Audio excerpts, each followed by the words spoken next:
BJP Congress ఎట్లయిపోయిందంటే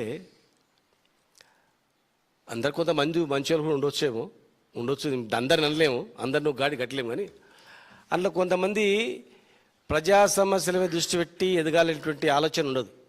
కొంతమంది లోఫర్గాలు అంటే చూడు, చిచ్చారగాలు చేసే పని అనమాట. అంటే ఎదుటి వ్యక్తిని డ్యామేజ్ చేయడానికి వాడిని డ్యామేజ్ చేస్తే ఎదుగుతా అనుకుంటారు అనమాట. అరే వాడిని డ్యామేజ్ చేస్తే నేను ఎదిగిపోతా అనుకుంటారు. కానీ నిజం నిలకడని నిలుస్తాయి కదా. ఆ వీడియో వచ్చింది ఇమీడియట్గా మళ్ళీ వాళ్ళే వరుసలో ఇంకో వీడియో పెట్టిండ్రు. ఏం మాట్లాడినది అది, నాకు సంబంధం లేని ఇష్యూ అది. ఆ అమ్మాయి ఏదో పాపం మాటల్లో ఏదో చెప్పినట్లుంది. అమ్మాయి ఏదో చెప్పింది, వాడి మీద చెప్పనికి పోయి దాని మీద ఏదో ఫ్లోలో ఏదో మాట్లాడినట్లుంది. ఆ అమ్మాయి మాట్లాడిన దాన్ని ఈ పార్టీలు దాన్ని బ్యాడ్గా కట్ చేసి ట్రోల్ చేయడం జరిగింది. అది 3 సంవత్సరాలు మాకే అర్థం కాల. ఇప్పుడు వేల మంది కలుస్తుంటారు, రోజు వందల మంది కలుస్తుంటారు. అంటే ఇప్పుడు ఎందుకంటే ఇప్పుడు బీఆర్ఎస్ పార్టీ అనేది ప్రజలలో ఎదుగుతూ ఉంది, ఆదరణ చూడలేక.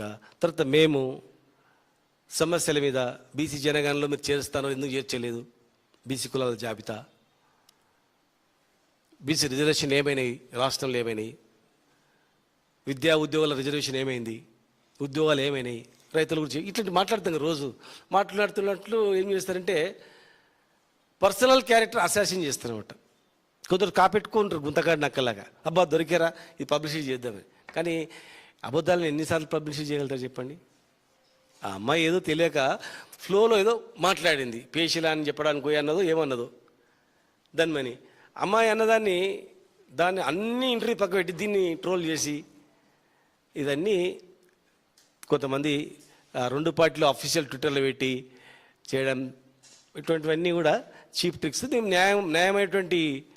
న్యాయపరమైనటువంటి యాక్షన్ తీసుకుంటాం. చట్టపరమైనటువంటిది ఖచ్చితంగా మేము చట్ట ప్రకారం ఏం చేయాలో మా అడ్వకేట్స్ కూడా మాట్లాడుతున్నాం. వాళ్ళు ఆ 2 పార్టీలు పబ్లిసిటీ చేసిన దాని మీద మేము ఏ రకంగా చేయాలనేది లీగల్గా యాక్షన్ తీసుకుంటాం. అలా